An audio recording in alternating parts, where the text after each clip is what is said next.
Hello guys, my name is Harsh Sehgal and you are watching electronics finder. आज की class में मैं आपको बताऊंगा कि कैसे हमारा जो आर्डिनो है वो एनालॉग इनपुट वैल्यूज़ को रीड करता है। ओके। और आज हम ये भी देखेंगे कि हमारा जो आर्डिनो है उसका जो एनालॉग सेक्शन है किस तरह से वर्क करता है। ओके। ये भी बताया था मैंने आपको फर्स्ट लेक्चर में कि ये जो सेक्शन है वो हमारा 10 बिट एडीसी से कनेक्टेड रहता है। अब ये 10 बिट एडीसी क्या होता है वो आज हम जानेंगे। ओके। सबसे पहले तो मैं एक और चीज़ बताना चाहता हूँ कि जो हमारे दो टाइप्स के सिग्नल्स होते हैं आपको भी पता है, डिजिटल और analog signal. Okay. Digital signals जो हमारे होते हैं वो ज़ीरो लॉजिक और वन लॉजिक पे काम करते हैं। मतलब ज़ीरो तो हमारा रिप्रेजेंट करेगा 0 वोल्ट्स को, और वन लॉजिक जो रिप्रेजेंट करेगा वो हमारा 5 वोल्ट्स को। बट हमारे जो एनालॉग सिग्नल्स है वो कुछ इस तरह से काम नहीं करते हैं। वो हमारे 0 वोल्ट से 5 वोल्ट्स के बीच में कंटिन्यूसली वेरी करते हैं। अब वो किस तरह से वेरी करते हैं, उनकी कैसे वैल्यू लेते हैं हम अपने आर्डिनो के अंदर, वो आज हम जानेंगे। तो चलिए आज की क्लास स्टार्ट करते हैं दोस्तों। चलिए।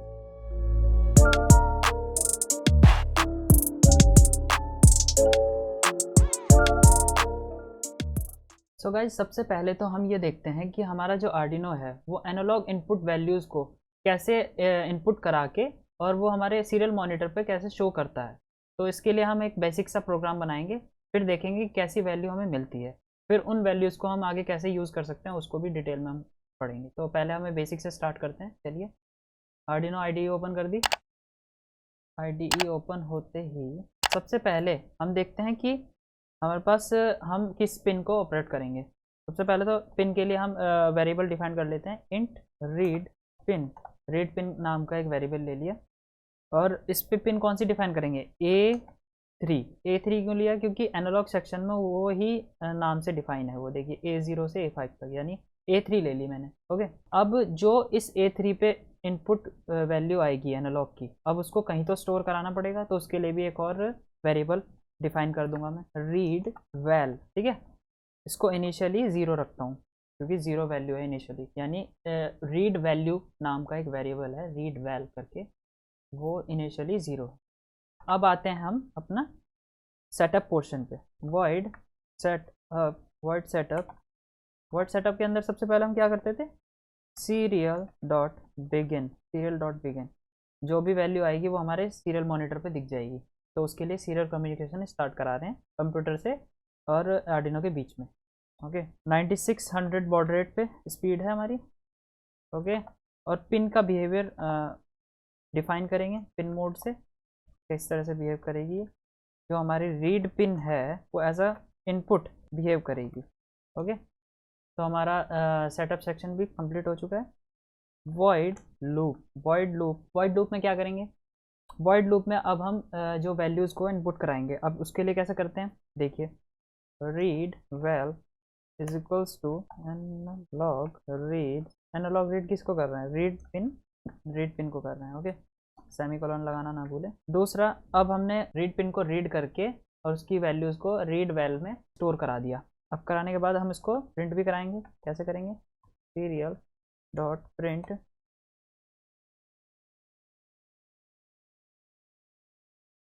सीरियल डॉट प्रिंट किस चीज़ को प्रिंट करा रहे हैं, हम करा रहे हैं रीड वेल। एल एन लगा देता हूँ ताकि ये जो हर एक एग्जीक्यूशन के बाद एक न्यू लाइन से स्टार्ट हो। ओके। एक छोटा सा डिले रख देते हैं क्योंकि जो हमारी प्रोसेस बहुत स्पीड से होती है, तो हमें वैल्यू जो है वो पता नहीं लगेगा चेंज हो रही होंगी। तो एक छोटा सा डिले डालने से हमें प्रॉपर तरीके से रिप्रेजेंटेशन मिल जाए। तो ये हमारा जो प्रोग्राम है कंप्लीट हो गया है, बेसिक प्रोग्राम। अब इसको हम अपलोड करते हैं हमारे आर्डिनो में। दोस्तों, सबसे पहले और बता देता हूँ मैं कि हमारे पास 220 ओम रजिस्टर है, 330 ओम रजिस्टर है, ब्रेडबोर्ड है, कुछ हुकअप वायर हैं और कुछ ये जंपर वायर्स। ओके। और आर्डिनो, इन सब चीज़ों की रिक्वायरमेंट पड़ेगी हमारे पास जो भी हम आगे और एक्सपेरिमेंट्स करेंगे। तो जो हमारा है वो अपलोड हो चुका है। वैल्यूज़ देखते हैं क्या आ रही है, एक मिनट। अभी हमने अपलोड नहीं किया है, अपलोड कर देते हैं। Upload done. अब देख, अब आप देख रहे होंगे कि ये वैल्यूज़ ना रैंडमली दे रहा है, क्योंकि हमने अपनी जो पिन है वो किसी चीज़ से कनेक्ट नहीं की है। जो पिन A3 है, अब A3 को हम जैसे मान लीजिए मैं अगर ग्राउंड से कनेक्ट कर देता हूँ तो देखिए ज़ीरो दे रहा है। ओके। और अगर मैं 5 वोल्ट से कनेक्ट कर देता हूँ तो ये दे रहा है 1023, 1023। अब ऐसा क्यों हो रहा है, इसके पीछे एडीसी वाला कॉन्सेप्ट है। 10 बिट एडीसी जो मैंने नाम लिया था आपको, अब यह यहाँ पे आपको समझ में आएगा क्या चीज़ है। तो गाइज अब हम देखते हैं कि हमारा 10 बिट एडीसी किस तरह काम करता है। 10 बिट एडीसी यानी ये डिवाइस है जो हमारा एटमेगा 328P के अंदर, उसके लिए 10 बिट की जो मेमोरी है, 10 बिट की मेमोरी साइज एलोकेट की गई है कि अगर कोई भी वैल्यू किसी भी एनालॉग पिन पर आती है, उसको वो 0 से लेके 1024 वैल्यूज़ में डिवाइड कर दे, मतलब वो अलग अलग भाग में वो बढ़ जाएंगे। यानी अगर हमारे पास कोई लॉजिक है 0 से लेके 5 तक, ओके, तो वो 0 से लेके 124 पार्ट्स में डिवाइड हो जाएगा, यानी 1 2 3 4 5 6 7 8 एंड सो ऑन 1024 तक। अब देख रहे हैं कि जो 0 से लेके 5 वोल्ट तक है कि ये कितने पार्ट्स में बट चुका है, यानी हमारे पास कितनी अच्छी रेजोल्यूशन आ गई है कि किसी भी चीज़ को हम रीड कर पा रहे हैं इतने पार्ट्स में। अब इस एक पार्ट की वैल्यू कैसे निकालते हैं, मतलब एक यूनिट की वैल्यू, वो देखिए 1 इनपुट एनालॉग वैल्यू, मतलब एक यूनिट की वैल्यू कैसे निकलती है 5, मतलब मैक्सिमम वोल्टेज 5 ही दे सकते हैं। तो हमारा आर्डिनो किस लॉजिक पे काम करता है, 5 वोल्ट लॉजिक पे, तो इसलिए 5 को डिवाइड कर दिया 124, क्योंकि जो हमारा 10 बिट एडीसी है उसकी जो मैक्सिमम वैल्यू जा सकती है 1024, तो 1024 से डिवाइड कर दिया। हमारे पास कितना है 0.00488 वोल्ट, यानी 4.88 मिली वोल्ट्स। ओके, तो ये जो हमारी जो मिली वोल्ट्स में जो वैल्यू आई है ये एक यूनिट की है, यानी इसके पास जो ये आप देख रहे हैं ना एक यूनिट, तो इसकी वैल्यू है 4.88 मिली वोल्ट। अगर मैं 4.88 मिली वोल्ट्स को 1024 से मल्टीप्लाई कर देता हूँ तो कितनी आती है 4997.12 मिली वोल्ट्स, यानी 4.997 वोल्ट्स, यानी अप्रॉक्सीमेट 5 वोल्ट्स के आसपास। ठीक है, तो यानी आप देख रहे हो कि हमारी जो 5 वोल्ट्स है वो किस तरह से डिवाइड हो चुकी है हमारी अलग अलग ट्रांजिशंस में, बीच में जो वैल्यूज़ हैं एनालॉग वैल्यूज़ में। तो इस तरह से हमारा जो एडीसी है वो हमारी 0 से लेके 5 वोल्ट को जो है बांट देता है अलग अलग यूनिट्स में। ओके, और यही कॉन्सेप्ट दोस्तों अब आपको समझ में आ गया होगा कि जब मैं 5 वोल्ट पर पिन कनेक्ट कर रहा हूँ तो क्या आ रहा है 1 0 2 3 आ रहा है। ओके, 2 3 इसलिए आ रहा है क्योंकि वो 0 से स्टार्ट होता है, तो वो जब 0 को भी काउंट कर लेते हैं तो 2 3 भी 0 से लेके 2 3 तक वो 1024 ही हो जाता है। ओके, तो इसलिए जब मैं 5 वोल्ट से कनेक्ट करता हूँ तो 1023 होता है, और अगर 0 से करना तो 0 वैल्यू देता है। अब देखिए, अब मैं क्या करता हूँ कि कोई बीच की वैल्यू लेता हूँ। ठीक है, अब इस बीच की वैल्यू के लिए क्या करना पड़ेगा, मुझे 0 से 5 वोल्ट के बीच की कोई वोल्टेज चाहिए होगी, तो मैं यहाँ पे वोल्टेज डिवाइडर रूल यूज़ करूँगा।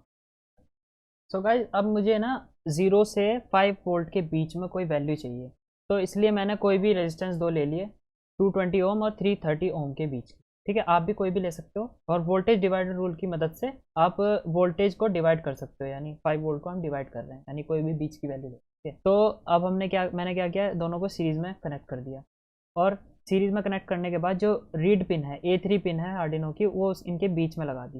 ओके, तो सबसे पहले तो हम इसका टोटल करंट जान लेते हैं कि क्या है। ठीक है, तो ताकि हमारे यहाँ पे जो वोल्टेज आ रही होगी वो पता लग जाए कि कितनी आ रही होगी, फिर जो वोल्टेज यहाँ आ रही होगी उसका कॉरस्पॉन्डिंग एनालॉग वैल्यू हमें सीरियल मॉनिटर पे दिख जाएगा, और हमें ये पता लग जाएगा कि हाँ इस वोल्टेज पे इतनी वैल्यू देता है हमारा आर्डिनो। ओके, तो अब देखते हैं, सीरीज़ में कनेक्टेड है तो सीरीज़ का फॉर्मूला लगा दिया, R1 प्लस R2 सबको पता है, 330 प्लस 220 ओम। ठीक है, 550 ओम्स हो गया, तो ये टोटल रेजिस्टेंस हो गया। अब हम ओम्स लॉ लगा देते हैं, V is equals to I R, और थोड़ा अरेंज करके I is equals to V upon R, 5/550।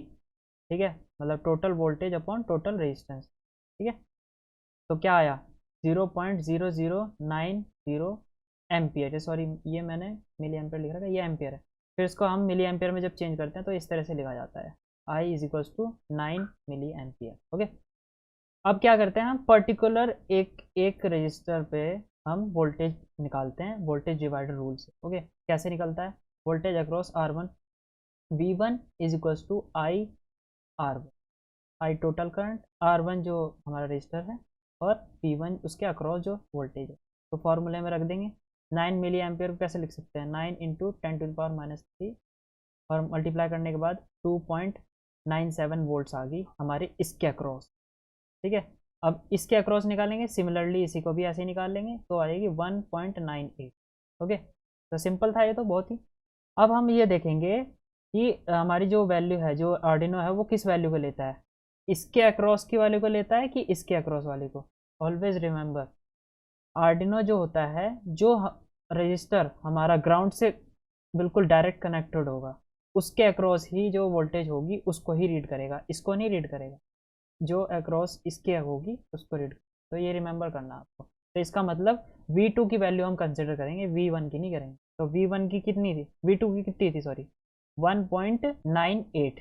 Okay, तो इसको नोट कर लेते हैं 1.98। ओके, और अब हम जब प्रैक्टिकल करेंगे तो वहाँ पे देखेंगे कि कितनी वैल्यू आ रही है। ठीक है दोस्तों, तो चलिए अब हम अपने एक्सपेरिमेंट करते हैं और जो हार्डवेयर है उसको कनेक्ट करते हैं अपने आर्डिनो से।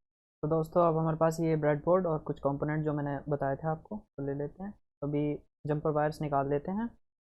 सबसे पहले तो हम रजिस्टर्स को जो है सीरीज़ में कनेक्ट कर देते हैं। ये 220 ओम्स का है, तो इसको भी मैं कर देता हूँ कनेक्ट। ठीक है, और ये 330 ओम का है, इसको भी कनेक्ट कर देते हैं हम इस सीरीज़ में। ठीक है दोस्तों, देख रहे हैं आप कि ये सीरीज़ में कनेक्ट हो चुके हैं। अब इसका जो टर्मिनल है वो पॉजिटिव रेल से जाएगा, मतलब पॉजिटिव टर्मिनल से, और इसका नेगेटिव से।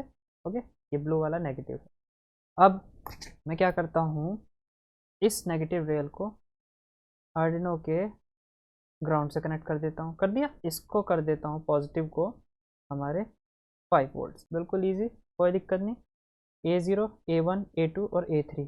A3 जो हमने पिन ली थी, अब उसको क्या करते हैं, बीच में कनेक्ट कर। ठीक है, तो हमारे पास कितनी वैल्यू आ रही है, हमारे पास कांस्टेंट वैल्यू आ रही है 420 और 421 के बीच में। तो हम कंसिडर कर लेते हैं हमारे पास 420 आ रही है। तो 420 हो गया। अब हम ये चाहते हैं कि ये वोल्टेज रीड करे, तो उसके लिए क्या किया जाए, तो उसके लिए अब हमें फॉर्मूला बनाना पड़ेगा। फॉर्मूला बनाएंगे इस तरह से कि हमारा एनालॉग वैल्यू से ये वोल्टेज को दिखाए, है ना। यही होना चाहिए, क्योंकि हमें तो भाई अपने हिसाब से हार्डवेयर को डिज़ाइन करना है ना। ये वैल्यूज से कौन बताएगा कि भाई कितनी वोल्ट है। ठीक है, तो हमारे पास जो आ गई है 420 वैल्यू, किसकी वैल्यू आई है, ये 1.89 जो हमने वहाँ निकाली थी। वोल्टेज अक्रॉस 220 ओम रजिस्टर के बीच जो अक्रॉस थी वोल्टेज, उसको निकाला था हमने 1.98 के आसपास। तो 1.98 की जो एनालॉग वैल्यू है वो ये आ रही है। ठीक है, तो अब हम ऐसा फॉर्मूला बनाते हैं कि इस एनालॉग वैल्यू को रीड करके हमें बस वोल्टेज दे। ओके, तो गाइज अब हमें जो एनालॉग वैल्यूज़ मिल रही हैं उनको कन्वर्ट करना है हमें वोल्टेजेस में, ताकि सीरियल मॉनिटर पे हमें एक एनालॉग वैल्यू के कॉरस्पॉन्डिंग वोल्टेज पता लगे। तो उसके लिए हमें फार्मूला बनाना पड़ेगा। सबसे पहले तो मैं एक वेरिएबल ले लेता हूँ जिसमें हम एनालॉग वैल्यू को कन्वर्ट करके और उस वेरिएबल में स्टोर करेंगे। तो उसके लिए क्या करता हूँ मैं, वोल्ट्स, जो कि इनिशियली 0 होगा। वोल्ट्स वेरिएबल ले लिया। फॉर्मूला क्या लिखूंगा, volts is equals to 5 divided by 5.0 divided by 123.0।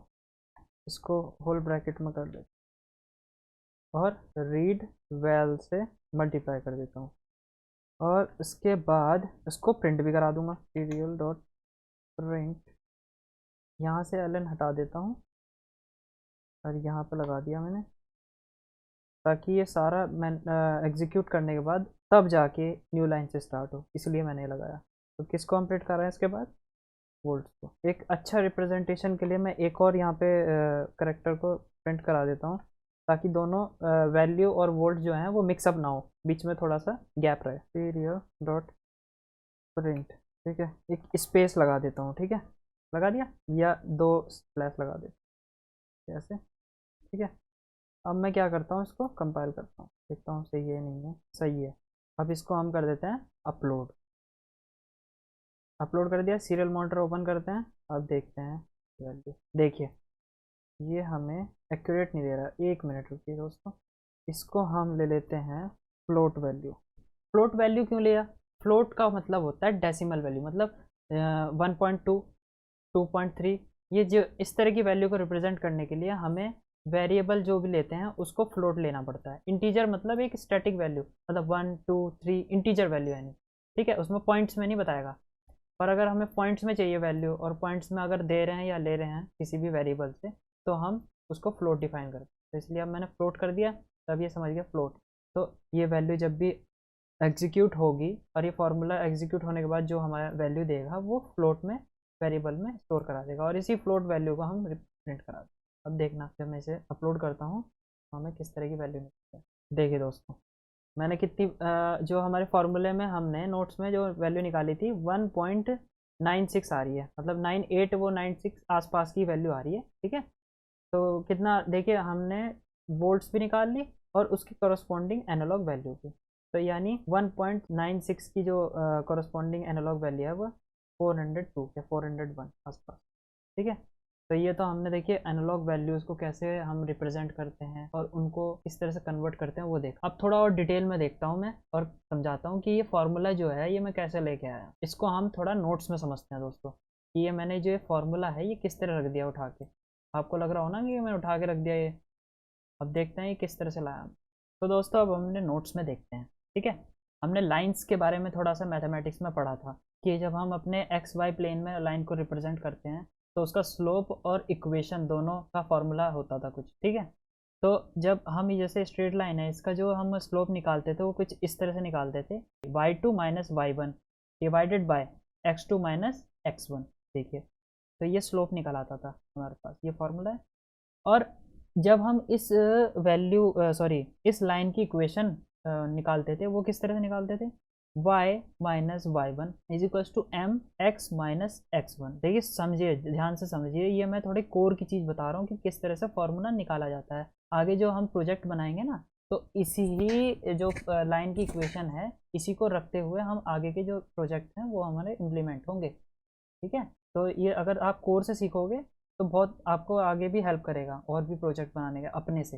Okay, तो ये हमारी इक्वेशन हो गई लाइन की इक्वेशन में जो y की वैल्यू थी वो हमें निकालनी होती थी x के करस्पॉन्डिंग, यानी हम x की वैल्यू कोई देते थे और हम उसके करस्पॉन्डिंग y की वैल्यू निकाल लेते थे। तो ऐसे ही हम यहाँ पे रीड वैल्यू देंगे। ठीक है ना, जैसे कोई भी रीड वैल्यू जैसे एनालॉग वैल्यू है 1023 दे रहे थे तो यहाँ पे हमें y पे 5 मिल जाना चाहिए। तो इसी फॉर्मूले को, इन दोनों फार्मूलों को हम लोग यूज़ करेंगे अपने प्रोग्राम में। अब इसको चेंज करते हैं। देखो अब ध्यान से देखिए, इस ग्राफ जो x और y प्लेन है उनको मैंने इस तरह से डिवाइड कर लिया। देखिए x प्लेन को तो मैंने मान लिया रीड वैल्यू प्लेन। ठीक है, y प्लेन है उसको वोल्ट प्लेन मान लो, वोल्टेजेस। ठीक है, तो जो रीड वैल्यू का जो सबसे मिनिमम जो वैल्यू थी वो 0 थी। ठीक है, सॉरी ये 0, और जो मैक्सिमम वैल्यू थी 1023। ओके, और वोल्टेजेस का कितना था मिनिमम 0 और जो मैक्सिमम वैल्यू थी वो 5 थी। ठीक है, ये एक्स वाई के टर्म में देखना आप। ठीक है, तो जब हम स्लोप के फॉर्मूले में जब इन वैल्यूज़ को रखेंगे तो किस तरह से होगी, वोल्टेज 2 माइनस वोल्टेज 1, यानी voltage 2 minus voltage 1, 5 minus 0, 5 minus 0, read value 2 minus read value 1, मतलब रीड वैल्यू 2 यानी maximum value minus minimum value से कम है, यानी 1023 माइनस 0। जब ये इसको फॉर्मूले को हम सॉल्व करते हैं तो ये आ जाता है। आ गया, देखो कुछ कुछ आ रहा है, आ गया स्लोप, तो ये आ गया। अब इस स्लोप के फॉर्मूले को हम इस वाले फॉर्मूले में रख देंगे। देखो फॉर्मूला क्या आया, देखो y को क्या लिया हमने, वोल्ट्स कह दिया। ठीक है, माइनस v1 जो तुम्हारी इनिशियल वोल्टेज थी क्या थी, 0 थी, और जो स्लोप है वो तो m आपने एज इट इज़ रख दिया। अब रीड वैल्यू जो है वो तुम्हारा एक्स प्लेन है पूरा, तो इसमें हम रीड वैल्यू जो भी रखेंगे ये भी हमें अभी पता नहीं है, ये भी नहीं पता, तो इसलिए हमने एज इट इज़ रख दिया, minus R value 1 initial value, तो इनिशियल वैल्यू तो 0 है भाई, तो इसको 0 रख देंगे। तो देखो जब हम सारी वैल्यूज़ को जब हम रखते हैं तो वोल्टेज, इनिशियल वोल्टेज की वैल्यू 0, इसकी वैल्यू 1, सॉरी 0। ठीक है, तो जब रखने के बाद जब हम सॉल्व करते हैं तो हमारे पास देखो फॉर्मूला क्या आ जाता है, देखो वही आ गया, voltage is equals to 5 upon 1023 into read value, यानी हम इस चीज़ में हम जो भी वैल्यू देंगे ये सॉल्व वगैरह करके हमें कॉरस्पॉन्डिंग वोल्टेज देगा। ये मैथमेटिक्स की पावर है। अगर हम मैथमेटिक्स अच्छे से पढ़ के और हम उसको प्रोग्रामिंग में इम्प्लीमेंट करते हैं तो हमारे पास ये फ़ायदा होता है मैथमेटिक्स पढ़ने में। ठीक है दोस्तों, तो अब देखिए, अब हम अपने प्रोग्राम पे देखते हैं। देखिए यहाँ प्रोग्राम पे वही किया मैंने, देख रहे हो, volt is equals to 5 divided by ये। अब देखिए आप ये चीज़ देख रहे हो ये मैंने पॉइंट क्यों लगाया, हमारे सी प्रोग्रामिंग में कुछ इस तरह से होता है कि अगर हम इंटीजर वैल्यू को इंटीजर वैल्यू से ही डिवाइड करेंगे तो वो इंटीजर वैल्यू ही देता है। बट हमें तो बिल्कुल माइन्यूट और डेसिमल में भी चाहिए, क्योंकि भाई वोल्टेज जो है वो पॉइंट्स में भी चेंज हो रही है। तो इसलिए मैंने ये क्या कर रहा, पॉइंट्स में डिफाइन कर दिया, ताकि जब फ्लोट वैल्यू फ्लोट से डिवाइड हो तो फ्लोट ही मिले, हो गया, और फ्लोट ही वेरिएबल में वो स्टोर हो जाएगी, तो इसलिए हमें एक एग्जैक्ट वैल्यू मिलेगी। ओके, तो इस चीज़ के पीछे ये सारी कहानी थी, और ये थोड़ा मैंने आपको डीपली समझाया ताकि आप आगे भी इसको अच्छे से इम्प्लीमेंट करें। देखिए, प्रैक्टिस करने से आता है सब चीज़। अभी तो आपको थोड़ा सा टफ लग रहा होगा, पर जब आप 2-3 बार देखेंगे इस वीडियो को और इसको दोबारा दोबारा इम्प्लीमेंट करेंगे तो आपको आराम से समझ में आ जाएगा। सब चीज़ प्रैक्टिस के ऊपर डिपेंड करती है। ठीक है दोस्तों, तो अब हम दोबारा से अपने हार्डवेयर पर आ जाते हैं। एक दो चीज़ और बताता हूँ, फिर उसके बाद हम आगे बढ़े। तो गाइज, अब हम थोड़ा सा वेरीफाई कर लेते हैं कि हमारी ये जो वैल्यूज़ हैं एग्जैक्ट आ भी रही हैं या नहीं। अब देखिए, मैंने तो आपको एक मिडल वैल्यू बताई दी है कि 1.96 या 98 या 2 वोल्ट्स की क्या वैल्यू होती है। ठीक है, अब हम देखते हैं कि 5 वोल्ट की 1223 आ रही है या नहीं आ रही है, कि ये बस हमारा ऐसे ही चल रहा है। तो देखते हैं, हम सीधा डायरेक्ट इसको 5 वोल्ट से कनेक्ट कर देता हूँ मैं। ये देखिए दोस्तों, 1022 या 21 के आसपास आ रही है 5 वोल्ट, 4.995 वोल्ट देखिए आ रही है ना। तो इसका मतलब हमारी जो एडीसी है वो एकदम सही काम कर रहा है, प्रोग्राम भी हमारा सही बना है। ठीक है, और जो एल्गोरिदम लगाई है हमने, फॉर्मूले बनाए हैं मैथमेटिक्स की हेल्प से, वो हमारा एकदम एग्जैक्ट है। ओके, अब मैं देखता हूँ इसको 0 वोल्ट पे लगा के, 0 आ रहा है नहीं आ रहा है। देखिए दोस्तों, 0 आ रहा है ना। तो 0 वोल्ट की जो करस्पॉन्डिंग एनालॉग वैल्यू है 0। सो गाइज, आज की वीडियो में मैंने आपको बहुत कुछ बता दिया आज कि एनालॉग रीड फंक्शन कैसे काम करता है, और हमने मैथमेटिक्स की हेल्प से कैसे हमने एक फार्मूला जनरेट करा, और उस फार्मूले को हमने कैसे इम्प्लीमेंट किया अपनी प्रोग्रामिंग में। ओके, और एक जो हमारी एनालॉग वैल्यू है वो कैसे आई, और उस एनालॉग वैल्यू को वोल्टेज में कैसे कन्वर्ट किया, वो चीज़ है। अगली वीडियो में मैं आपको इफ़ और एल्स का कॉन्सेप्ट बताऊंगा। देखिए, मैंने वादा किया था कि आपको अगली वीडियो में इफ़ और एल्स बताऊंगा, बट ये जो कॉन्सेप्ट था ये थोड़ा मेन कॉन्सेप्ट था, इसको बताना भी ज़रूरी था। अब हम इसके बिहाफ पे हम इफ़ और एल्स को इम्प्लीमेंट कर सकते हैं। ठीक है, तो अब नेक्स्ट वीडियो में मिलते हैं दोस्तों। तो stay home, stay safe, good bye, take care.